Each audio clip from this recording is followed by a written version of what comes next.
Capítulo 191.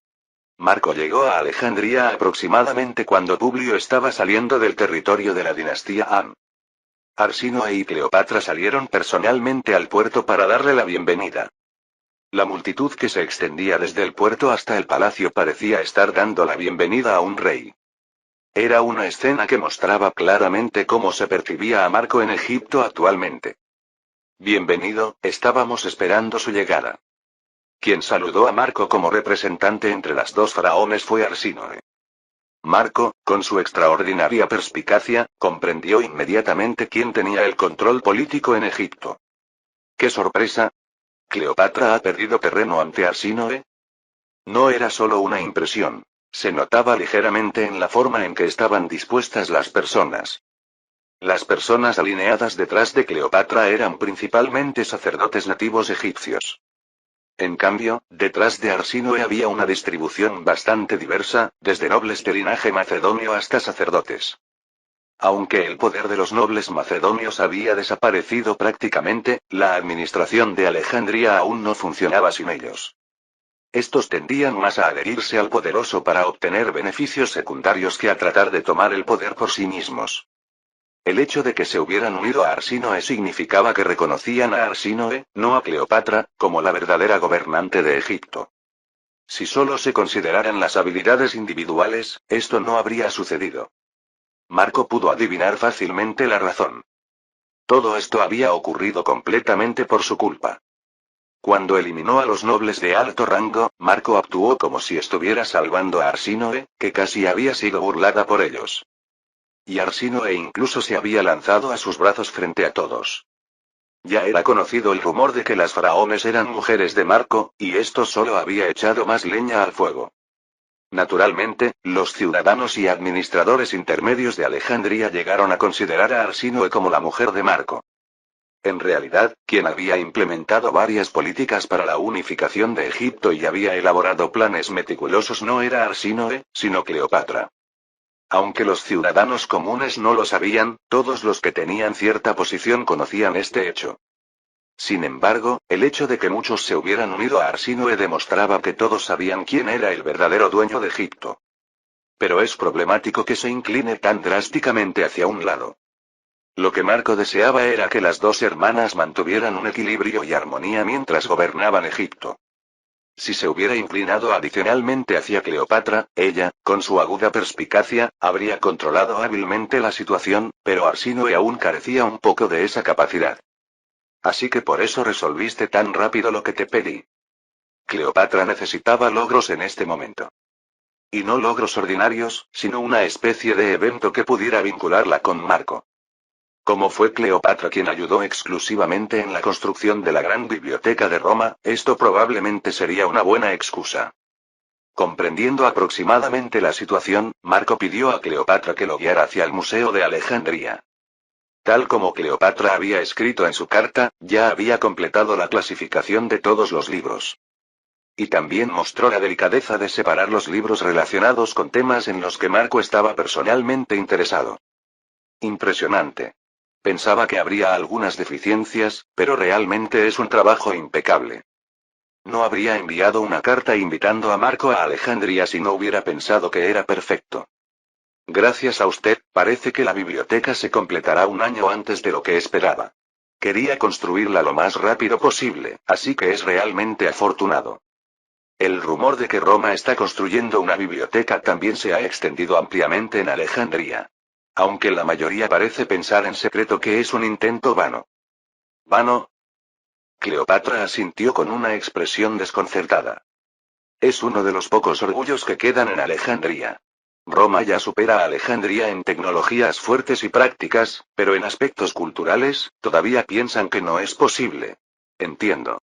En realidad, la región griega probablemente todavía tenga esos sentimientos. Por supuesto, estoy convencida de que, siendo un proyecto de Marco, definitivamente se producirá un resultado superior a la biblioteca de Alejandría. Aunque es un poco triste que Alejandría ya no sea el depósito de conocimiento. Tiene razón. Pienso construir edificios en Roma que permanezcan intactos no solo 1000 años, sino 2000 años después. Quiero que sea un espacio donde las generaciones futuras puedan admirarlos y vislumbrar indirectamente nuestras vidas actuales. 2000 años, la gran pirámide del faraón Keops debe tener unos 2500 años, así que está tratando de construir edificios con un valor histórico similar. Marco, que inconscientemente estaba pensando en la era moderna 2000 años después, sonrió amargamente ante las palabras de Cleopatra. Se dio cuenta nuevamente de cuán drásticamente se aceleraba el ritmo de desarrollo de la civilización humana. Quizás en esta línea temporal, la revolución industrial podría adelantarse unos 1000 años gracias a Marco. De alguna manera, se sintió un poco triste por no poder ver ese espectáculo. Saliendo de su breve meditación, Marco sonrió levemente y dijo: si Cleopatra quiere equilibrar el poder con Arsínoe, necesita un logro de esa magnitud. Usted ha contribuido a crear una instalación que será recordada en la historia de Roma, no, en la historia de la humanidad. Si reúne a los ciudadanos en la plaza mañana mismo, personalmente daré un discurso de agradecimiento. Así que ya lo había notado. Si lo hace, realmente se lo agradecería. ¿Agradecerme? En realidad, esta situación complicada se debe a que no limpié adecuadamente antes de irme. Originalmente debería haberme quedado más tiempo en Egipto para hacer varios ajustes, pero me fui apresuradamente y no pude prestarle atención, lo siento. También escuché la noticia del fallecimiento de Pompeyo. Si ocurrió algo de esa magnitud, era inevitable. Es suficiente que haya venido incluso así. Cleopatra se acercó ligeramente con una sonrisa radiante. El sutil aroma que se desprendía provocaba una extraña sensación. Cleopatra y Arsínoe ya no eran simplemente jóvenes doncellas. Ambas eran seres venerados como diosas vivientes en Egipto y alabadas por su belleza. Marco, que momentáneamente sintió un movimiento en su corazón, sacó un tema que había preparado de antemano para ocultar su vergüenza. Pero con solo este logro no se podrá restaurar el equilibrio que ya se ha inclinado. Yo también lo creo.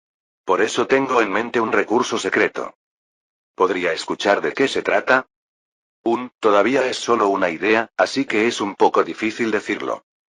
Cleopatra evitó sutilmente la mirada de Marco, pero el movimiento fue tan natural que no se sintió ninguna incomodidad. Marco no le dio importancia a esa reacción.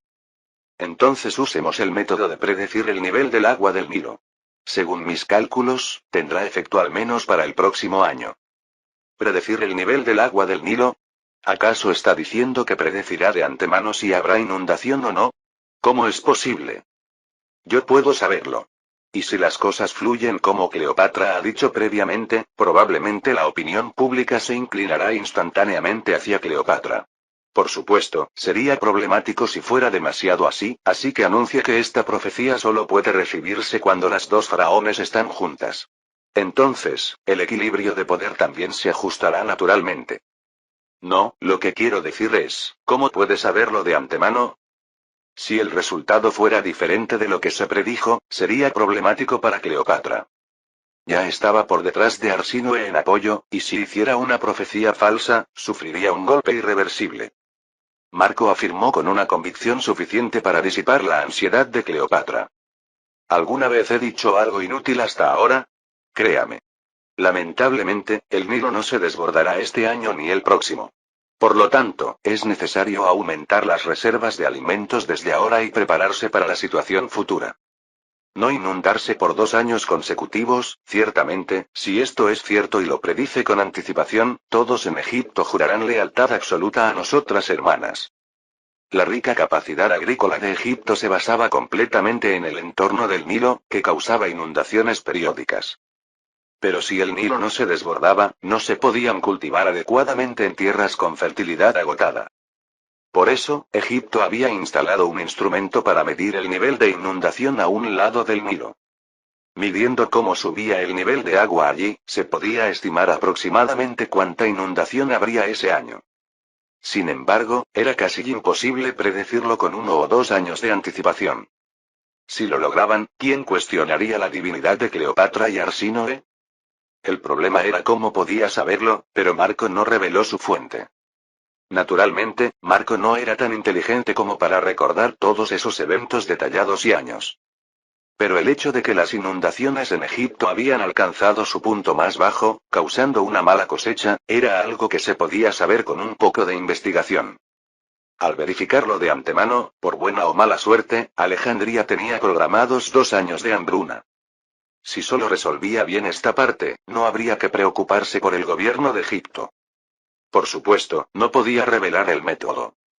Como los egipcios creían en la divinidad, simplemente dijo que había recibido una revelación de la diosa de la sabiduría.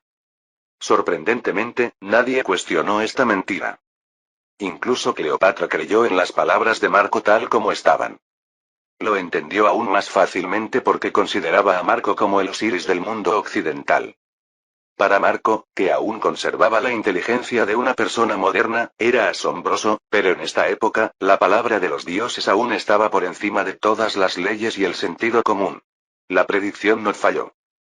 Marco, después de coordinar con Cleopatra, tuvo la oportunidad de dar un discurso frente a los ciudadanos de Alejandría. Fue un discurso que agradecía a los ciudadanos de Alejandría por su cooperación en la construcción de la biblioteca en Roma y rendía homenaje especialmente a los esfuerzos de Cleopatra. Sin embargo, con esto solo, el poder de Cleopatra no aumentó instantáneamente. La imagen de Cleopatra era simplemente la de una gobernante capaz que hacía bien su trabajo. Por mucho que sobresaliera en la administración, el apoyo al final iba a Arsínoe, que era percibida como la mujer de Marco. Para revertir esta situación, se necesitaba un cambio más fundamental.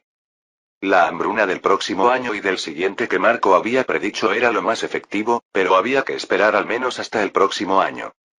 Cleopatra no tenía intención de esperar. Decidió jugar su carta en el banquete de bienvenida organizado por Arsínoe. Marco, este es el vino de Chipre de la más alta calidad que obtuve personalmente. Es un vino de nivel de tesoro nacional del que solo quedan unas pocas botellas en el palacio. Arsínoe, como siempre, se pegó a Marco y actuó con coquetería. Estaba más desenfrenada que antes porque sabía cómo era percibida actualmente. La expresión de Marco se iluminó después de beber un sorbo. Es uno de los mejores vinos que he probado, con un aroma excelente. Arsínoe, beba también. Marco sirvió vino también en la copa de Arsínoe. Mientras ella llevaba alegremente la copa a sus labios, Cleopatra se acercó y se sentó al lado de Marco. ¿Puedo unirme también? Por supuesto. Este vino es tan delicioso que hoy parece que estoy bebiendo continuamente. Podría ser porque ha tenido muchas preocupaciones últimamente. Beba un trago y olvídese de sus preocupaciones. Cleopatra siguió llenando la copa vacía de Marco con vino. Arsínoe, no queriendo quedarse atrás, también recibió y sirvió copas, y el ambiente pronto se convirtió en una ruidosa reunión. Normalmente, Marco casi nunca bebía hasta embriagarse. Pero, como dijo Cleopatra, tal vez había acumulado estrés, porque bebió más de lo habitual. Con el alcohol, gradualmente se animó y surgieron varios temas de conversación. Entre ellos, de lo que más hablaron los tres fueron los recuerdos hasta ahora. Cuando se habían conocido por primera vez. Han pasado casi 10 años desde entonces, así que ha pasado mucho tiempo. Pensándolo bien, realmente habían sucedido todo tipo de cosas. En comparación con cuando se conocieron por primera vez, Cleopatra y Arsínoe también habían experimentado muchos cambios. En ese momento, Marco volvió a sentir una extraña sensación.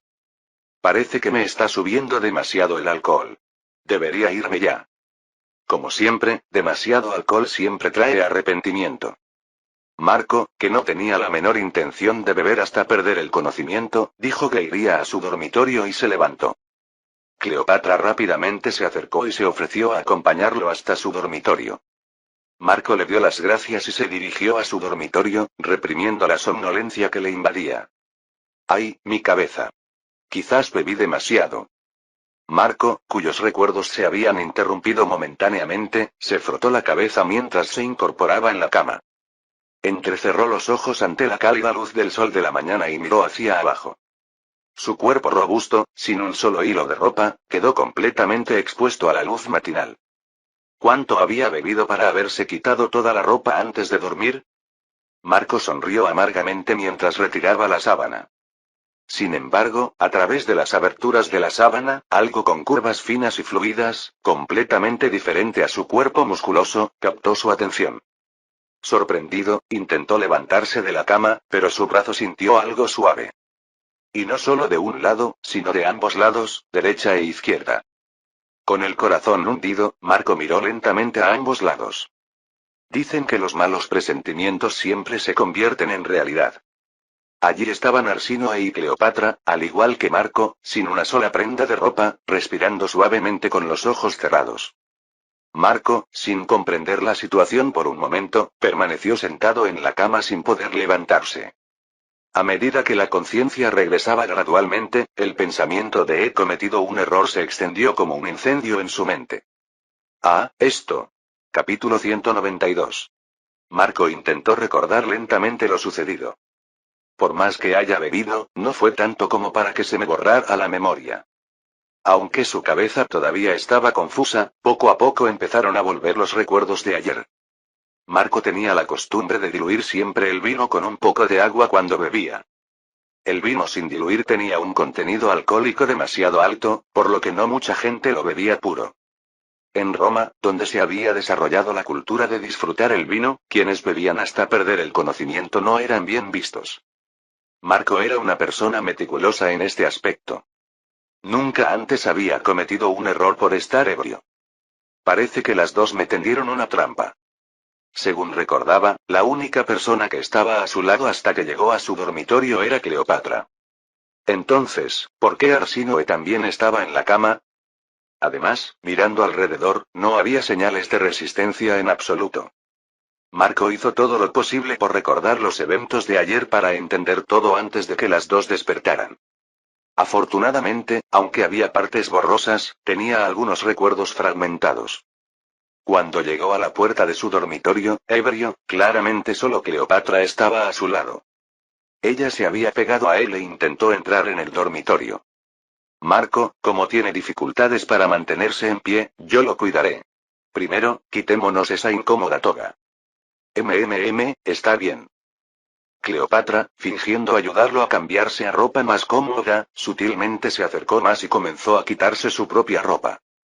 Parece que ha tenido muchas preocupaciones últimamente, permítame consolarlo.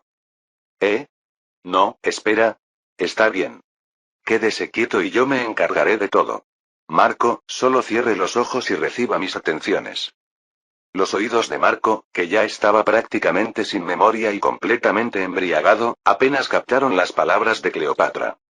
No solo eso, sino que ella, apoyándose contra él tan naturalmente, casi le parecía Julia. Como Cleopatra había dicho, Marco estaba mentalmente muy cansado últimamente. Por eso había enviado una carta a Julia y Danae para que vinieran a Alejandría con Publio tan pronto como él regresara. La idea era disfrutar de unas vacaciones familiares y luego regresar juntos a Roma. Marco, cuya razón prácticamente había desaparecido, recostó a Cleopatra en la cama, como siempre lo hacía con Julia. Justo cuando todo iba a proceder según el plan de Cleopatra, una voz aguda repentina detuvo a los dos. ¿Qué están haciendo? Me sentía inquieta y vine a ver, y efectivamente. ¿Qué? ¿Viniste a interrumpir? Arsínoe, la dueña de la voz, los miraba desde la puerta con el rostro pálido. Con un dedo tembloroso señaló a Cleopatra y alzó la voz. Con razón pensé que Marco se emborrachaba demasiado rápido aunque no había bebido tanto. ¿Le pusiste algo al vino? ¿Cómo piensas manejar las consecuencias de hacer algo así? ¿Ponerle algo? ¿Qué tonterías dices? Solo olvidé su petición de diluirlo con agua a partir de cierto momento. Eso es lo mismo. Lo planeaste todo desde el principio. ¿Y qué tiene de malo? Cleopatra respondió con confianza, como si no tuviera nada de qué avergonzarse. Como había dicho Arsínoe, Cleopatra lo había planeado desde el principio. Al principio, siguió las instrucciones de Marco y le dio el vino debidamente diluido con agua. Por supuesto, si le hubiera dado vino sin diluir desde el inicio, habría notado algo inmediatamente. Y cuando juzgó que ya estaba un poco ebrio, empezó a reducir gradualmente la cantidad de agua para diluir. Marco, con la lengua entumecida por el alcohol, ni siquiera notó que la concentración estaba aumentando y simplemente bebió el vino que le servían. Por lo tanto, inevitablemente se emborrachó rápidamente sin darse cuenta. Cleopatra apartó la mirada de Arsínoe con una expresión de fastidio y volvió a acomodarse en los brazos de Marco. ¿Podrías no interrumpir? Si Marco se queda dormido por esto, vas a asumir la responsabilidad. Marco, no le preste atención y sigamos disfrutando. Oye. ¿Cómo vas a manejar las consecuencias si algo sale mal después de hacer esto? ¡Qué ruidosa eres! Si hay consecuencias que manejar, eso sería algo bueno. Y por el futuro de Egipto, una de nosotras dos debe tener un hijo de Marco. Si ni siquiera puedes hacer ese cálculo básico, no tengo nada más que hablar contigo. ¿Cálculo? No digas tonterías. No tengo intención de cederte el lugar a alguien que justifica sus acciones con esa lógica. Arsínoe, que había dudado momentáneamente, pronto se sacudió la vacilación y también subió a la cama. Cleopatra frunció el ceño y preguntó. ¿Vas a seguir interrumpiendo hasta el final? Si vas a usar la razón del futuro de Egipto, no hay necesidad de que seas tú quien se acueste con Marco, ¿verdad? Yo también puedo hacerlo sin problema. Espera. ¿Tú? Yo estaría dispuesta a acostarme con Marco en cualquier momento si él lo desea. No necesito dar razones extrañas como tú. Mientras las dos mujeres discutían, la razón de Marco ya había volado lejos. En sus ojos, Cleopatra y Arsínoe ya no se distinguían de Julia o Danae. ¿Quién más podría estar desnuda en su cama sino esas dos mujeres? Y ya había tenido la experiencia de acostarse con las dos juntas varias veces. Marco abrazó a las dos mujeres, que estaban a punto de discutir, y pasó la noche con ellas. Las últimas palabras que recordaba eran las impactantes frases de Cleopatra y Arsínoe. Bien. Entonces ambas seremos sus mujeres. Y la que quede embarazada será la ganadora final. ¿No tienes objeciones? Por supuesto que no. Amon-Ra sabrá sin duda cuál de nosotras dos tiene el corazón más puro. La persona más adecuada tendrá su hijo.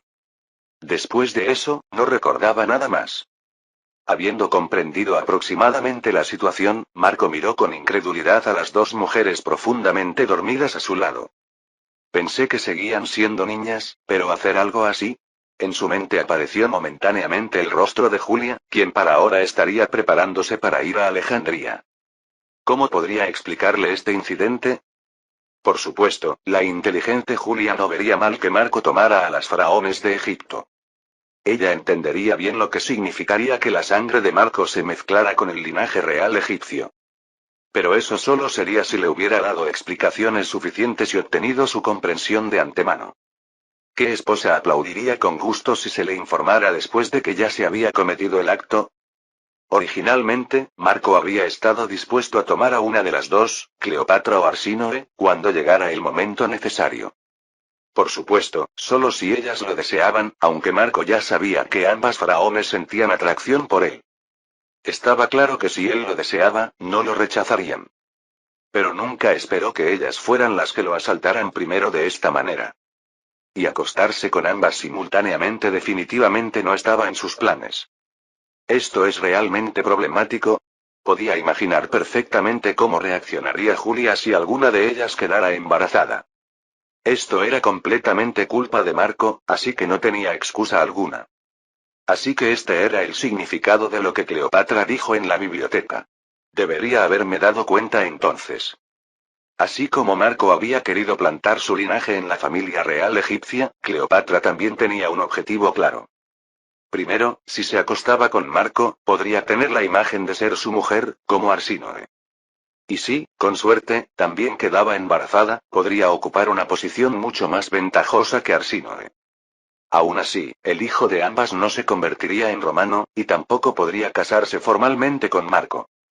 Cleopatra, que había pasado mucho tiempo en Roma, ya entendía completamente cómo funcionaban las costumbres y leyes romanas.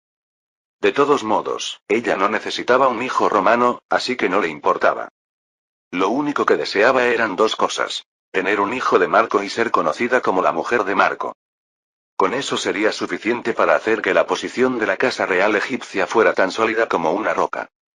Aunque Marco, que conocía todos estos hechos, nunca esperó que Cleopatra actuara de esta manera tan directamente. Sea como sea, su determinación es impresionante. Ya que el agua se ha derramado, sería inútil tratar de recogerla. Quizás deba pensar en cómo resolver esto. Cuando se levantó después de ordenar sus pensamientos, Arsínoe y Cleopatra también despertaron. Bostezo, Ganímedes, tráeme algo de agua. Arsínoe, que por costumbre iba a llamar al eunuco, se dio cuenta de que estaba completamente desnuda y reflexivamente se metió bajo las sábanas. Ah, ya despertó. Marco, ¿durmió bien? Buenos días. A diferencia de la desconcertada Arsínoe, Cleopatra saludó con una sonrisa desvergonzada. ¿Ya se le ha pasado la embriaguez? Dicen que el agua con miel es buena para la resaca, ¿debería ordenar que la preparen? Si no hubiera sido por alguien, no habría tenido que sufrir la resaca, pero bueno. Al ver la actitud confiada de Cleopatra y a Arsínoe, inquieta por temor a ser regañada, no sintió ganas de enfadarse. Marco suspiró profundamente y les entregó la ropa que estaba esparcida. Primero, vístanse ambas y luego conversemos. Marco quería ocultar el hecho de que se había acostado con las dos faraones, pero esto no era algo que pudiera taparse. El hecho de que Cleopatra y Arsínoe habían dormido juntas en la habitación de Marco ya se había difundido ampliamente en el palacio. La gente, aunque envidiaba a Marco, ya se preguntaba cuál de las dos faraones quedaría embarazada. Cleopatra ya había planeado completamente cómo utilizaría un posible embarazo. Como dijo Marco, el Nilo no se desbordará este año ni el próximo, ¿verdad? Esto debe anunciarse con anticipación. Así no tendremos que sufrir calumnias infundadas cuando suceda. Ciertamente, si una faraona queda embarazada y de repente el Nilo no se desborda, inevitablemente surgirán tonterías sobre la ira de los dioses o maldiciones. Sí, seguramente aparecerán. Todavía hay quienes no aceptan la hegemonía de Roma. Tales personas obviamente incitarán diciendo que los dioses están enfurecidos porque las faraones recibieron la semilla de un romano. Así que debemos adelantarnos. Arsínoe, que escuchaba la conversación entre Marco y Cleopatra, inclinó la cabeza y preguntó. ¿Cómo nos adelantaremos? La responsabilidad de la hambruna recae inevitablemente en el faraón. Esto no se puede evitar con ninguna excusa. Por lo tanto, aunque lo siento, debemos atribuir parte de la responsabilidad a nuestro padre. Decir que la hambruna es por algo que nuestro padre hizo mal. Por más que sea así, ¿no es eso poco convincente? Si fuera así, las cosas deberían haber sucedido el año pasado. No estoy diciendo que nuestro padre gobernara mal. Simplemente diremos que la hambruna de este año y el próximo es una advertencia de los dioses porque la línea de sucesión de la casa real egipcia no está clara. Nuestro padre crió bien a sus princesas, pero desafortunadamente no pudo hacer que los príncipes crecieran lo suficiente como para asumir el trono de faraón. El faraón, en la cúspide del poder egipcio, tenía ciertas obligaciones. Entre ellas, la más estrictamente requerida era la responsabilidad de la producción, el deber de tener hijos. Arsínoe, entendiendo el significado de las palabras de Cleopatra, asintió lentamente. Ahora entiendo. Así que la hambruna de los próximos 2 años es simplemente una advertencia para tener hijos rápidamente y no perturbar la línea de sucesión como hicieron nuestros predecesores, ¿verdad? Exacto. Y debemos anunciar de antemano que esta advertencia desaparecerá como por arte de magia si una de nosotras da a luz con éxito. Marco, ¿está seguro de que la falta de lluvias de verano se limitará solo a este año y al próximo? Así es. Dentro de 2 años, el Nilo alcanzará un nivel de abundancia. Pero los sacerdotes de Isis verificarán el nivel de agua en la isla elefantina dentro de una semana, ¿verdad? Si concebimos ayer, daremos a luz antes de que se mida el nivel del agua del próximo año. ¿No sería inconsistente? Cleopatra se encogió de hombros con indiferencia. Simplemente podemos inventar una razón. La tasa de mortalidad infantil es alta, así que podemos decir que el Nilo solo se sentirá seguro cuando el niño cumpla un año de forma estable. Lo importante es que ya sabemos que el Nilo no se desbordará. Ya veo. Ciertamente, si profetizamos de antemano que habrá una hambruna y cómo puede resolverse, no habrá motivo para quejas. Arsínoe pareció conformarse, pero Marco señaló un asunto crucial. Este plan presupone que ambas quedarán embarazadas. Sin embargo, no hay garantía de que hayan concebido simplemente por haberse acostado conmigo ayer. Yo tengo la certeza. Definitivamente o yo o Arsínoe hemos concebido un hijo. Y de todos modos, si no fuera así, no habría problema. Si no hemos concebido... Cleopatra dejó la frase en suspenso. Si no habían concebido, simplemente tendrían que seguir acostándose hasta lograrlo. Entendiendo el significado, Marco negó con la cabeza. Solo esperaba que eso no ocurriera. Aunque Cleopatra y Arsínoe parecían no tener preocupaciones, Marco no podía sentirse tranquilo. No podía estarlo, ya que justo ayer había recibido una carta de Julia diciendo que vendría a Alejandría, ahora que Publio había regresado a Antioquía. Y pocos días después de recibir la carta, el barco que transportaba a Julia y los niños finalmente llegó al puerto de Alejandría. Capítulo 193. El barco en el que viajaba la familia de Marcus atracó en el puerto con una escolta que no tenía nada que envidiar a la de cualquier familia real egipcia. Cuando el pesado casco se detuvo por completo, un niño y una niña pequeños aparecieron en la cubierta. La velocidad con la que bajaron reveló cuánto habían esperado este momento. Padre. Los niños, que parecían tener unos 10 años, corrieron inocentemente hasta llegar frente a Marcus. ¿No les dije que es peligroso correr en el puerto? Detrás de los dos se escuchó la voz de una mujer, estricta pero amable. Quizás gracias a su meticuloso cuidado personal, lucía una belleza radiante que no parecía ser la madre de los niños. Julia hizo una leve reverencia a Marcus y le dedicó una hermosa sonrisa. Si hubiera sido el Marcus de siempre, le habría devuelto una sonrisa radiante, pero debido a lo que había hecho, solo pudo esbozar una sonrisa incómoda. Ladeando la cabeza ante la sospechosa actitud de su esposo, Julia estaba a punto de decir algo cuando su hija Sofía se le adelantó, aferrándose a las rodillas de Marcus. Padre, ¿viviremos juntos aquí a partir de ahora? Sí. Disfrutaremos de unas vacaciones en Alejandría y luego volveremos todos juntos a Roma. ¡Wow, qué emoción!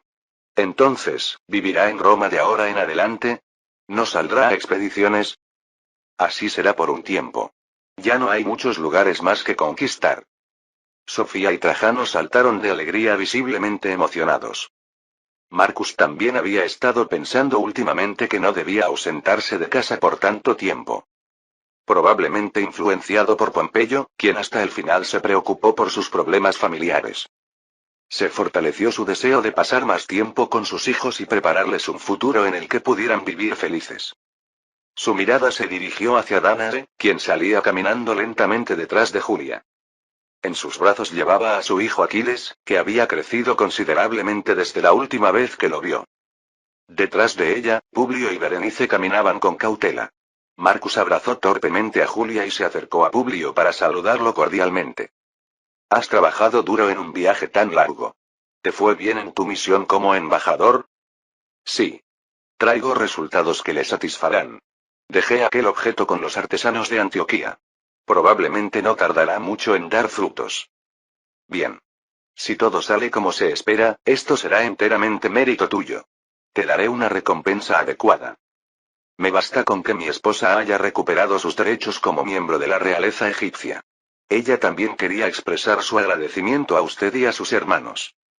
Apenas terminó de hablar Publio, Berenice inclinó la cabeza hacia Marcus. Era una actitud respetuosa que antes hubiera sido inimaginable.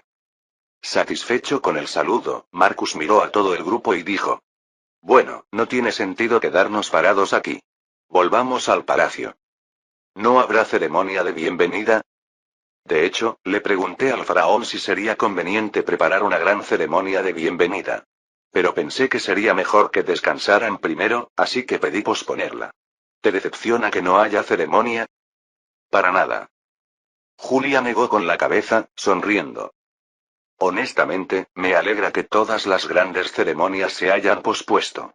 En este momento solo quiero descansar un poco. ¿Verdad? Por ahora, descansa bien sin pensar en nada. Pero parece que tienes algo que decir. ¿Está todo bien?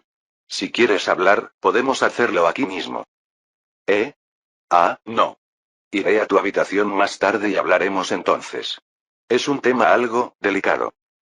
Julia ladeó la cabeza, pues nunca había visto a su esposo comportarse así. Miró a Danae, quien estaba detrás, pero ella simplemente se encogió de hombros como diciendo que tampoco sabía. Algo raro está pasando, ¿tendrá algún cargo de conciencia? Julia, como hija de César, era mucho más perceptiva que la persona promedio. Observó fijamente la espalda de Marcus mientras él se dirigía al carruaje tomando las manos de sus hijos, sumida en sus pensamientos. Sigue mostrando afecto a Sofía y Trajano, pero evita mirar a Dana y a mí. No parece estar enfadado. ¿Qué podría hacerlo sentir culpable?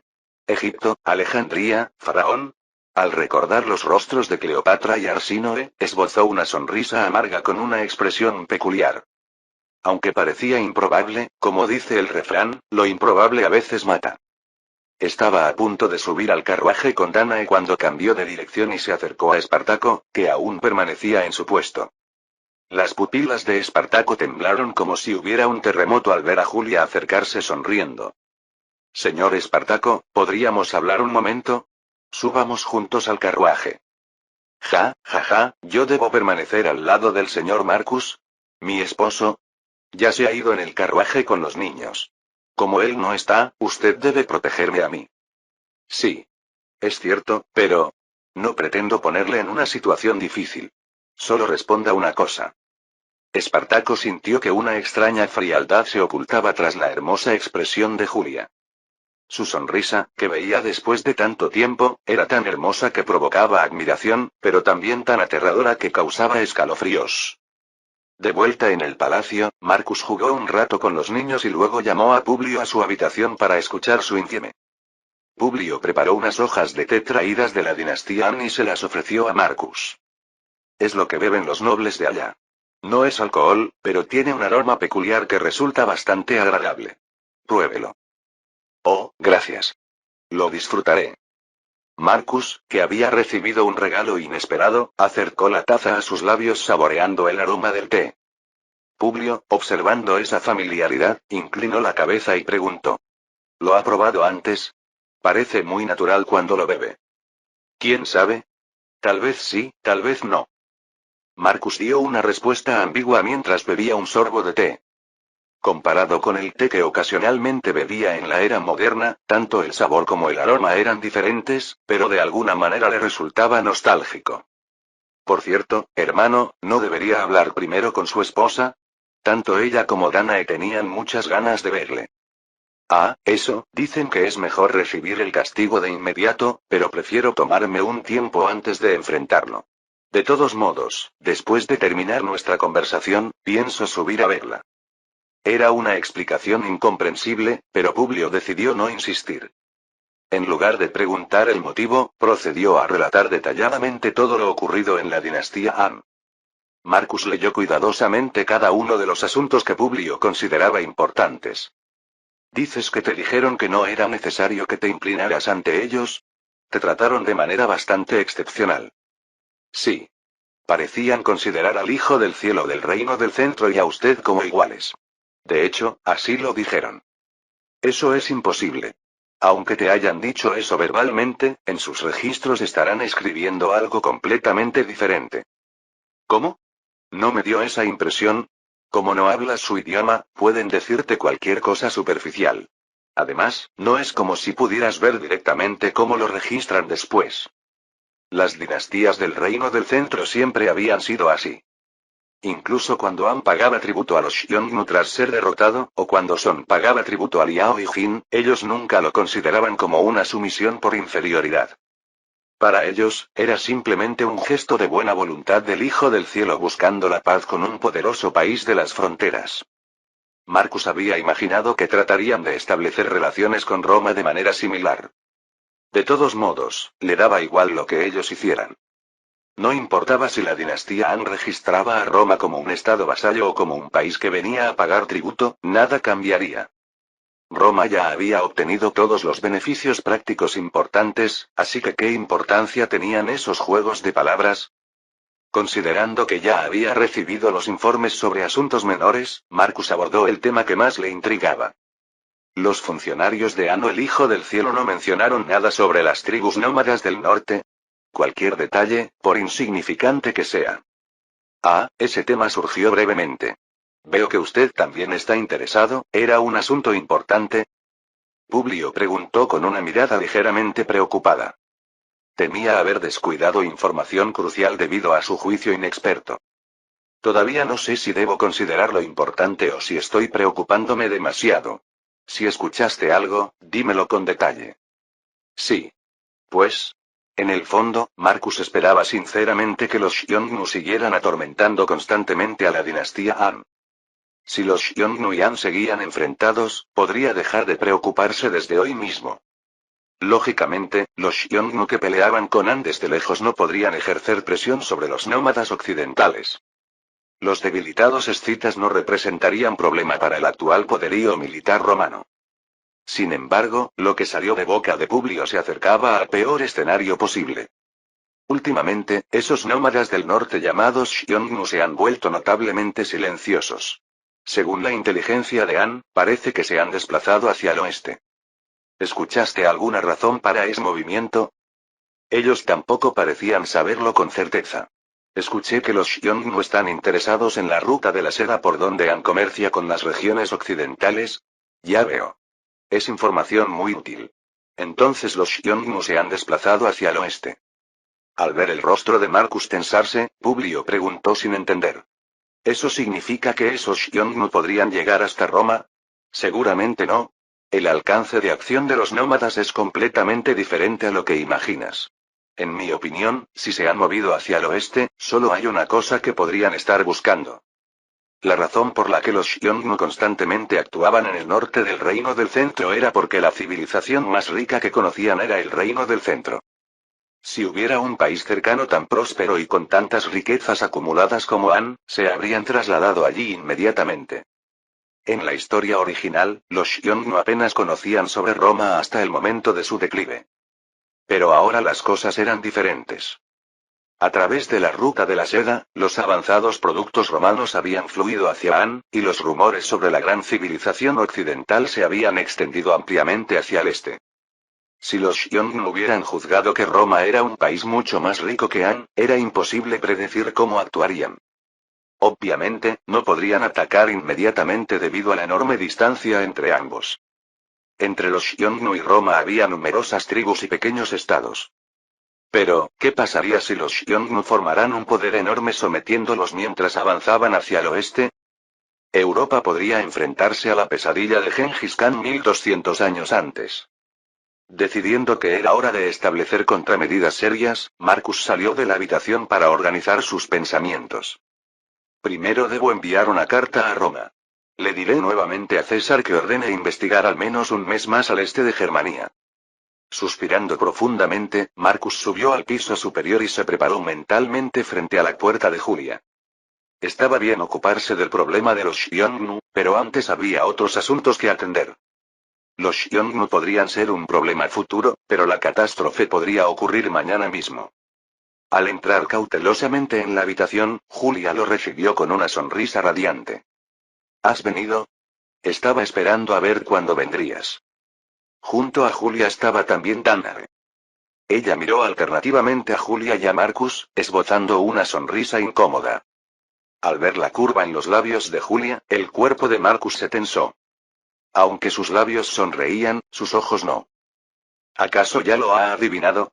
¿Será que Espartaco ya lo ha revelado todo? Ahora que lo pensaba, Espartaco le había aconsejado antes de la cena que sería mejor disculparse cuanto antes. Si la verdad ya se había filtrado, no tenía sentido dar explicaciones detalladas. Marcus se inclinó rápidamente en un ángulo recto y exclamó con la mayor sinceridad posible. Lo siento mucho. No tengo excusa para el error que cometí. Vaya, si no me dices directamente qué error cometiste, no lo sabré. ¿Qué error has cometido? Pues, verás. De repente, su conciencia lo atormentaba al intentar pronunciar esas palabras directamente frente a su esposa. Si no me lo dices, no lo sabré. Incapaz de soportar la mirada fija de Julia que lo presionaba, Marcus finalmente bajó la cabeza implorando la misericordia de su esposa. Sin decírtelo a ti, me acosté con Cleopatra y Arsínoe. Ah, ya veo. Realmente has cometido un gran error. Julia se levantó de su asiento sonriendo amablemente. Marcus sintió un escalofrío recorrer su espalda con una tensión que nunca antes había experimentado en su vida. Capítulo 194. Oye, Julia, ¿es que yo? Vaya, ¿aún así estás nervioso? Parece que tenías conciencia de haber cometido un error. Espera. Déjame explicarte todo lo que sucedió. Siéntate y cálmate un poco. Quien debe calmarse eres tú. Yo no estoy particularmente alterada. Solo no entiendo bien la situación. Julia continuó hablando sin borrar la fría sonrisa de sus labios. Me invitas a Alejandría diciendo que pasaremos tiempo agradable en familia después de tanto tiempo, y tú te acuestas no con una, sino con dos mujeres. ¿Cómo se supone que debo tomarlo? No, es que... Estoy considerando si debo regresar a Roma con los niños mañana mismo o no. Aunque en la voz de Julia no se percibía ninguna señal de enojo, eso era lo que la hacía aún más aterradora. Si ella realmente regresaba a Roma, Marcus sufriría un golpe tremendo. Toda la popularidad que había construido con tanto esfuerzo podría derrumbarse en un instante. Su relación con César también podría volverse tensa. Por supuesto, Julia probablemente no lo decía en serio. Solo estaba expresando indirectamente lo molesta y decepcionada que se sentía. Marcus decidió que lo único que podía hacer era postrarse y suplicar. No tengo excusa alguna. Pero no deseé que esto sucediera. Lo sé. Dicen que esas chicas te emborracharon y te llevaron a su dormitorio fingiendo ayudarte, y ahí se mezclaron contigo. Por eso estoy escuchándote aquí. Si hubiera sido al revés, ya estaría en un barco de regreso a Roma. No sé si debo agradecerte por eso. Marcus comenzaba a entender el estado psicológico de Julia. Podía adivinar por qué ella, aunque parecía enojada, no mostraba una ira genuina. Ella también estaba tratando racionalmente de comprender su situación. Sin embargo, por más que lo intentara, era imposible no enfadarse como ser humano. ¿Quién podría simplemente pasar por alto el hecho de que su esposo, después de invitar a su esposa e hijos, se revolcara con otras mujeres? Si alguien pudiera hacerlo, eso sería un problema en sí mismo. Significaría que el amor o la confianza ya se habían enfriado. Lo que me molesta ahora es cómo manejaste la situación después. Lógicamente, si tuviste una relación no deseada, deberías haber tomado medidas firmes después, ¿no? Lo hiciste. Parece que más bien te has acercado aún más a las dos faraones. Eso fue porque, considerando aspectos prácticos, no tuve otra opción. Eso también lo entiendo. Lógicamente, no tendría sentido hacer algo contra ellas por este asunto. No hay mejor situación para ejercer control sobre Egipto, así que debería estar agradecida en lugar de enojarme, ¿verdad? Solo estoy siendo irracional. Julia suspiró y se sentó. Danae, atrapada en medio, parecía incómoda y no se atrevía a tomar partido. Aunque entendía la posición de Marcus, ella también se sentía molesta.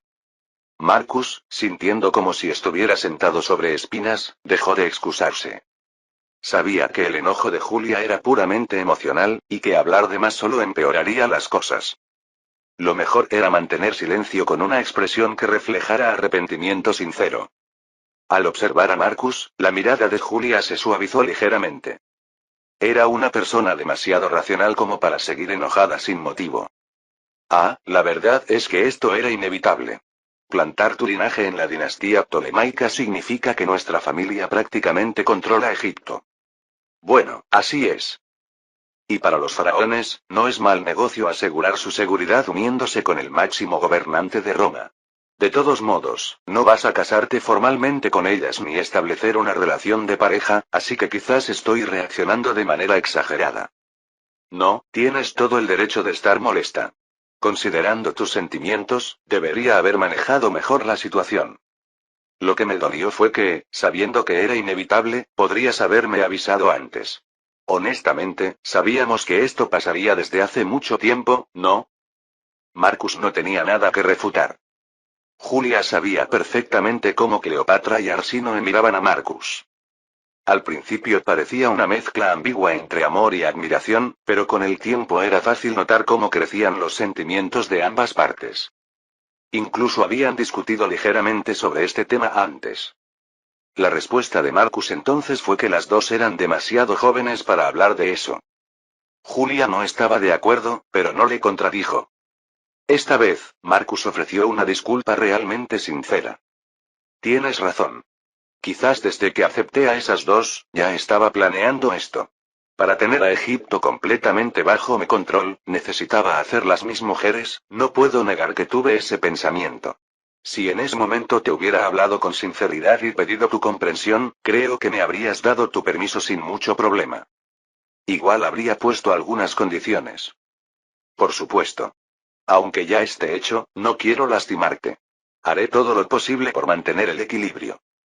Aunque tuviera hijos con Cleopatra y Arsínoe, ellas no eran romanas. Y naturalmente, no podrían reclamar ningún derecho como hijos de Marcus.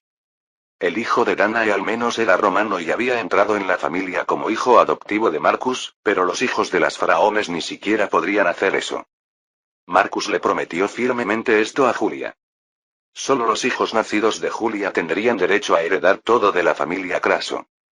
Marcus incluso lo especificó claramente en un documento. Al ver a Marcus presentar cuidadosamente el documento, Julia no pudo seguir enojada y dejó escapar una risita irónica. Observando atentamente a Julia, Marcus se sintió aliviado y jugó su última carta. Lentamente acercó sus labios al oído de Julia y le susurró algunas palabras. Con este único susurro, finalmente apareció una sonrisa en los labios de Julia. Marcus también le sonrió. Debió haber sido algo bastante dulce. No hay remedio. Me detendré aquí y te perdonaré. No tiene sentido mostrarme fría contigo delante de los niños. ¿De verdad lo vas a dejar pasar así? No te estoy perdonando completamente. Si la próxima vez también me informas después del hecho, puede que realmente no lo tolere. Por supuesto. No sucederá, pero si por alguna razón extraordinaria fuera necesario, definitivamente te lo diré primero. Julia finalmente mostró una sonrisa genuina, como de costumbre, con aparente satisfacción. Se levantó sacudiéndose la ropa y dirigió su mirada hacia Danae. Las dos intercambiaron miradas, asintieron una vez como si compartieran alguna señal, y esbozaron sonrisas peculiares. Entonces así lo entenderé. Como el ambiente está algo tenso y ya es tarde, terminemos aquí por hoy. A cambio, desde mañana deberás pasar tiempo con nosotras. ¿Eh? ¿Qué quieres decir con pasar tiempo? Obviamente, lo que significa literalmente. ¿Olvidaste la promesa que me hiciste hace tiempo? Que siempre me darías prioridad absoluta. Ah, ¿te referías a eso? Por supuesto que debo hacerlo. No te preocupes. De hecho, estaba preocupado por si me rechazabas. Espera, pero cuando dices nosotras, ¿también te refieres a Danae?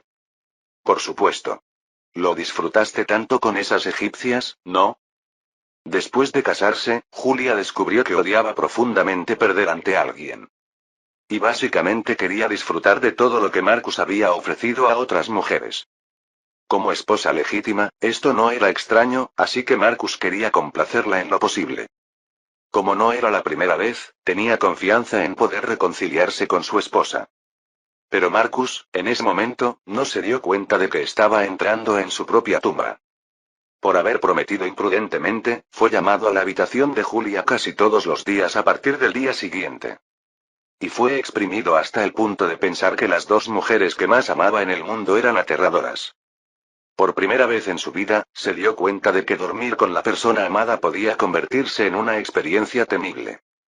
Marcus fue completamente perdonado por Julia solo después de una semana de tormento, cuando casi se desmayó de agotamiento en la cama. La gente no podía ocultar su asombro al ver a Marcus, cuyo rostro se había demacrado como un esqueleto en menos de 10 días. Arsínoe, compartiendo el almuerzo con él después de mucho tiempo, preguntó con preocupación. Señor Marcus, ¿le ocurre algo a su salud? ¿Quiere que le asigne un buen médico? No. Mi salud no está deteriorada. ¿Eh? Pero cada día se ve más demacrado. A medida que se agota mi energía, me lleno de amor. Dejando a Arsínoe confundida por esa respuesta incomprensible, Marcus se movió apresuradamente para cumplir con su agenda del día. Mientras se desplazaba, varias veces estuvo a punto de desmayarse de cansancio, pero resistió a duras penas.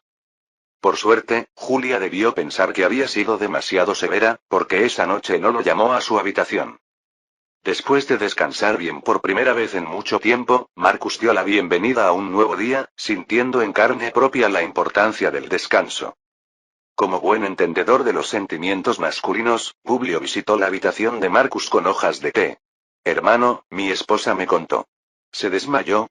¿Está bien? ¿Hasta tus oídos llegó esa historia? Sí.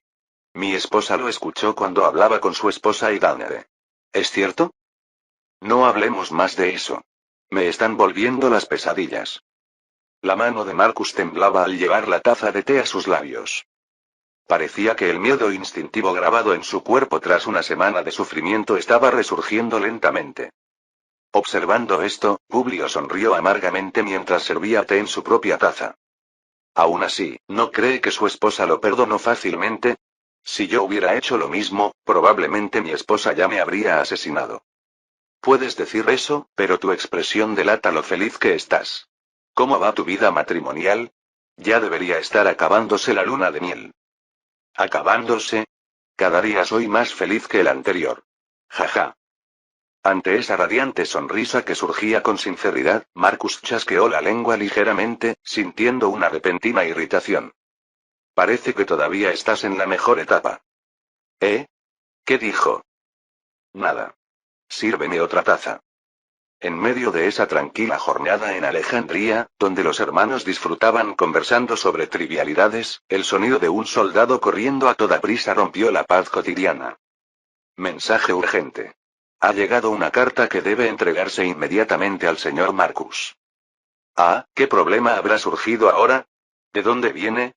¿Antioquía? ¿O Roma? De Roma, señor. Me pidieron que le transmitiera que es extremadamente urgente. Al verificar quién era el remitente, vio que era una carta de Cicerón. Con un mal presentimiento, desenrolló el pergamino y comenzó a leerlo de inmediato.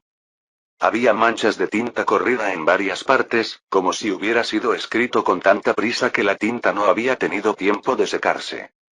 Era algo inimaginable para el Cicerón habitual. También era impropio de Cicerón no extenderse en saludos comunes y triviales. En cambio, unas disculpas que transmitían urgencia adornaban la primera parte de la carta.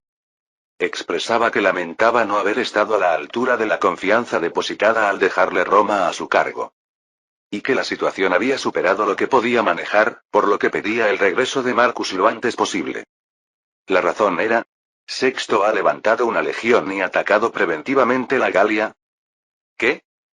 La boca de Publio, que observaba a Marcus con expresión grave, dejó escapar una pregunta atónita. Tan inverosímil era el contenido de la carta. Marcus miró al mensajero con una mirada fría y serena. ¿El contenido de esta carta es completamente verídico? Por supuesto. Es el original sin ninguna manipulación. Me voy a volver loco. Le di tantas advertencias y aún así causa problemas. No, esto va más allá de un simple problema. Si no fuera solo un enfrentamiento, sino que había movilizado un ejército para atacar, era prácticamente imposible de reconciliar. Marcus se sujetó la cabeza palpitante y con un gesto indicó al mensajero que se retirara. Una vez que quedaron solos nuevamente, un suspiro lleno de ira escapó naturalmente de los labios de Marcus. Ni unos ni otros escuchan lo que se les dice. Si siguiera mis impulsos, los habría barrido a todos, pero no puedo hacer eso. Hermano, ¿está bien? Sí. No es propio de mi destino tener mucho tiempo para descansar tranquilamente. Me voy a ocuparme a este asunto. Tú quédate y termina de beber con calma. Sí, hermano. Vaya con cuidado. Publio miró con compasión la espalda de Marcus mientras se alejaba arrastrando los pies, y luego volvió a dirigir su mirada hacia el hermoso paisaje que se veía por la ventana. Tomó un sorbo de té, sinceramente aliviado de no ser él quien había heredado la familia. Vaya, qué sabor tan exquisito. ¿Sería su imaginación? Hoy el aroma y el sabor del té parecían percibirse aún mejor que de costumbre. Capítulo 195. La distancia entre Roma y Alejandría supera los 2000 kilómetros incluso tomando la ruta más corta por mar. En la época antigua, los barcos de galeras, por rápidos que fueran, difícilmente superaban una velocidad máxima de 5 nudos.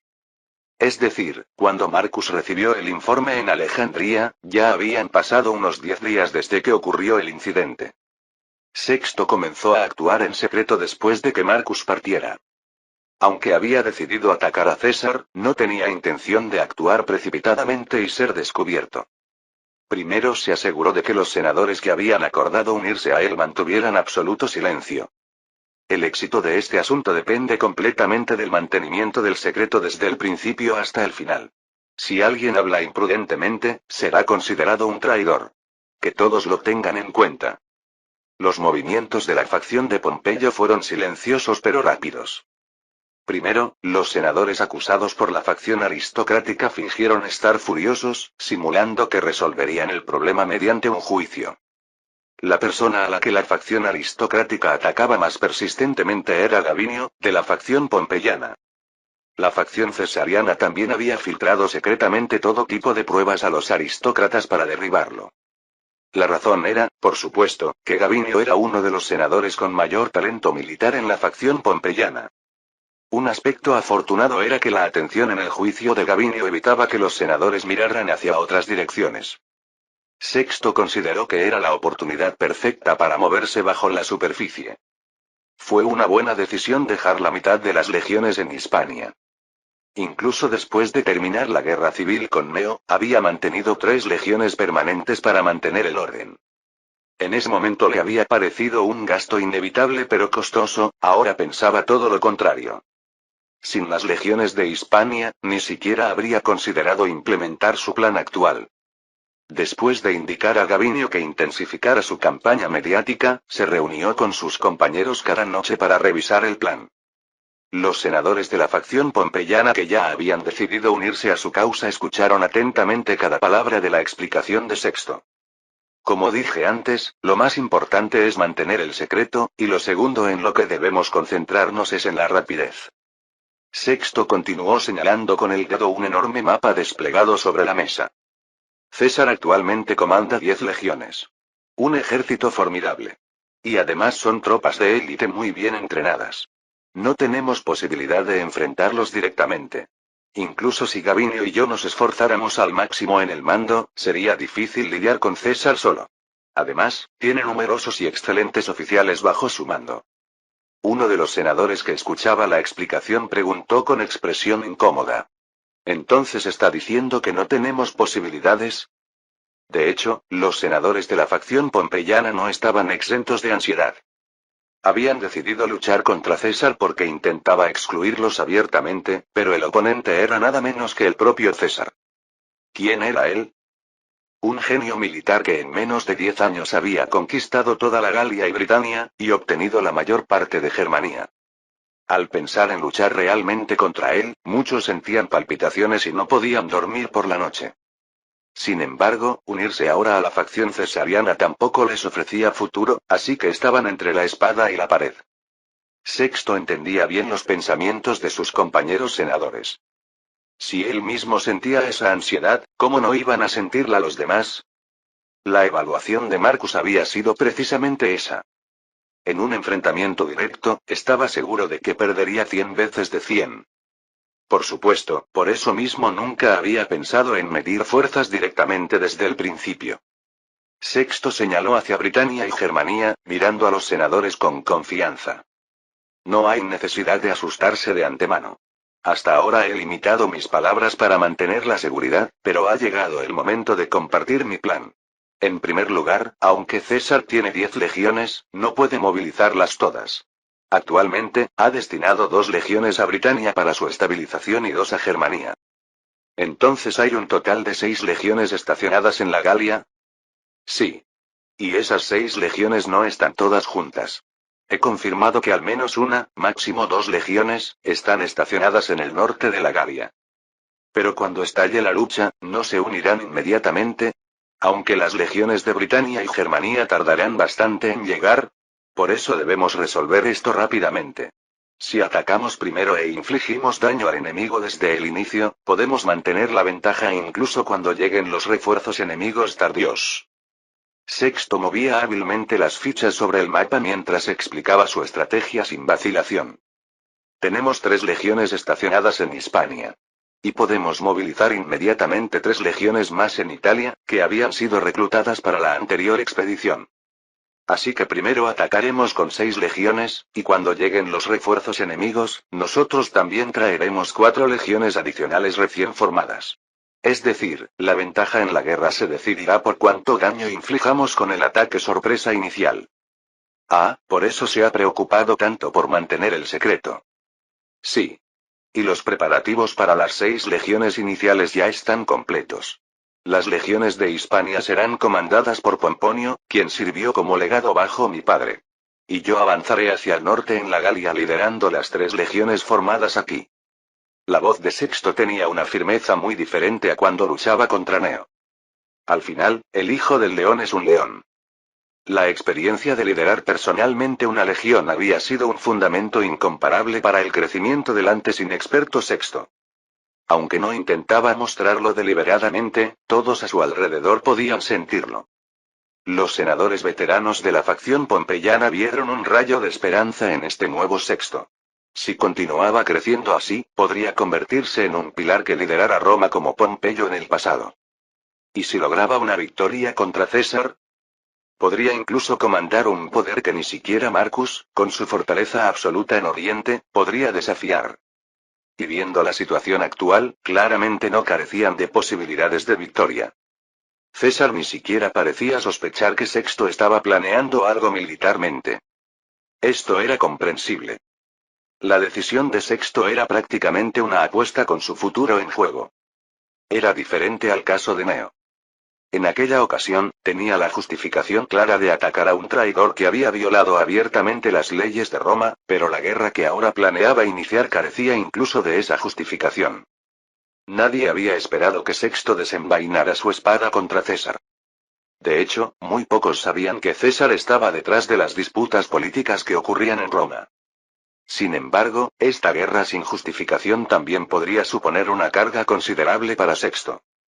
Preocupado por esto, Gavinio levantó cautelosamente la mano y preguntó. Creo que es una estrategia excelente. Pero, ¿cómo piensa formar la opinión pública? Levantar un ejército sin más podría verse como un acto excesivamente violento por nuestra parte. ¿No cree que César piensa que no nos atreveremos a mover las tropas precipitadamente por eso mismo? Si perdemos el apoyo del pueblo, aunque ganemos la guerra, no conseguiremos nada. No tengo intención de suicidarme. Lucho para ganar, no para morir juntos. Atacaré a César anunciando que intentaba provocar una rebelión con información falsa y agitación. Y propondré un trato a la facción aristocrática.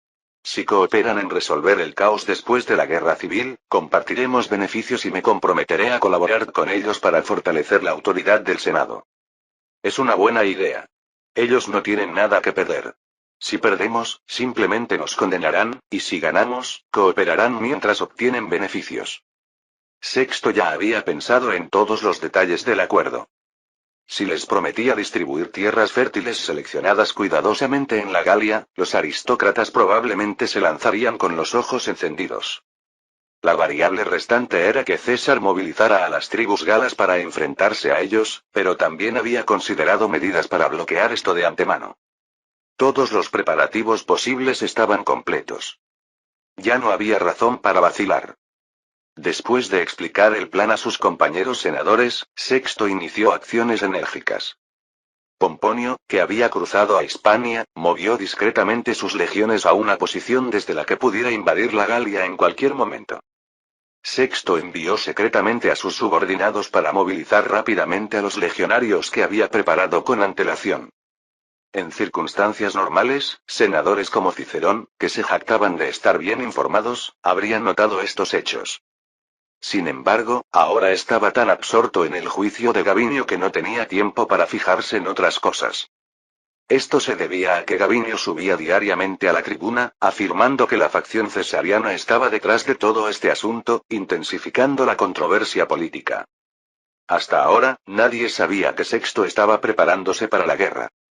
Esto mostraba cuán meticulosa y secretamente había llevado a cabo su plan. Cicerón comenzó a sospechar que algo andaba mal cuando Gavinio cambió repentinamente de actitud, insistiendo en que no podía asistir al juicio. Hasta entonces había afirmado que investigaría a fondo la verdad en el tribunal, pero de repente cambió su postura. Y antes de que la facción aristocrática pudiera decir algo, Sexto convocó al Senado por su propia autoridad. Sexto hizo un anuncio impactante ante los senadores perplejos. Estimados colegas senadores, he convocado esta sesión para expulsar a un traidor al Estado. ¿Un traidor?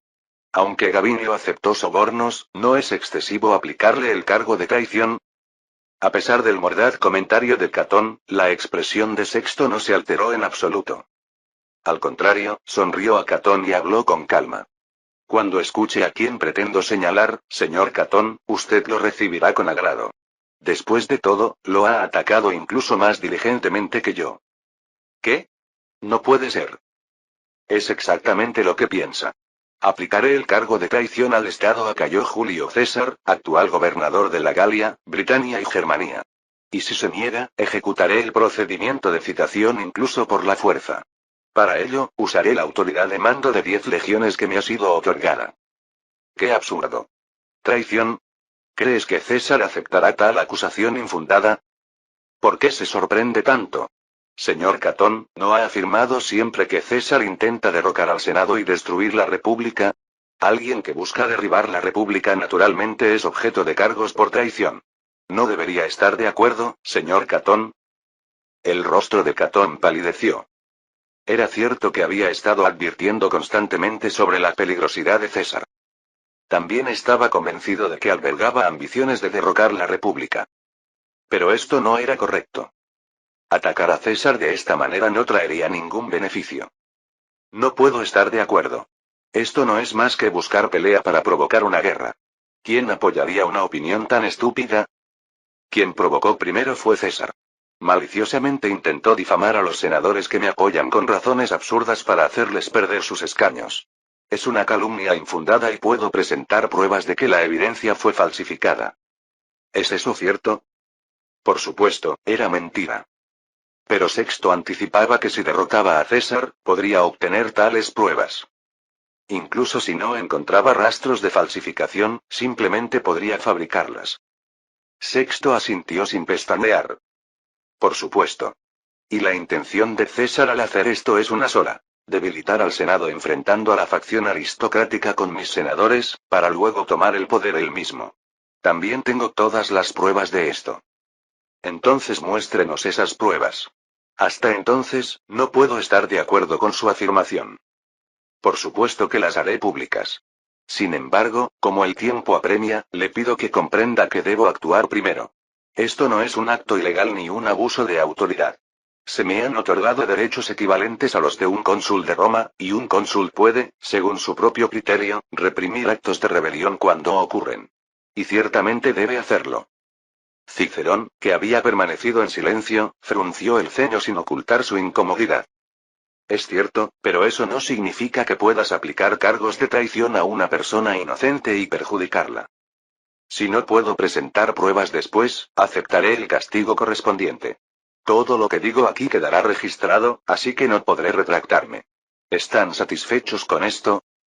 Catón calculó frenéticamente los beneficios y perjuicios políticos. Como Sexto había dicho, todas las declaraciones hechas ahora en el Senado quedaban registradas como evidencia por el acta diurna. Si después de expulsar a César, Sexto no podía presentar pruebas adecuadas, él mismo no podría evitar su caída. Por supuesto, podría intentar derrocar Roma por la fuerza, pero de todos modos Marcus regresaría pronto. No había forma de que Sexto, tras una sangrienta batalla con César, pudiera vencer a Marcus. Y si Sexto era derrotado por César, tampoco habría mayor problema. César también sufriría cierto daño, y la facción aristocrática podría apropiarse del poder vacante de Pompeyo tras la caída de Sexto. Catón contuvo a Cicerón, que intentaba refutar con indignación, y propuso observar la situación. Cicerón, que detestaba este tipo de confabulaciones, protestó diciendo que era absurdo, pero la mayoría de la facción aristocrática pensaba como Catón. Finalmente, Cicerón, indignado, abandonó la sala y corrió a su habitación para redactar una carta a Marcus. Independientemente de esto, Sexto emitió una declaración oficial proclamando a César como enemigo de Roma y anunciando su intención de someterlo. Simultáneamente, sus 6 legiones que esperaban en Hispania y el norte de Italia avanzaron casi al mismo tiempo hacia la Galia. Ahora nadie podía detenerlo. La pequeña chispa encendida por la muerte de Pompeyo finalmente se había intensificado en un enorme incendio de guerra civil que reestructuraría el equilibrio de poder en Roma. Esto ocurrió 10 días antes de que la carta de Cicerón llegara a Marcus. Fin del capítulo 195.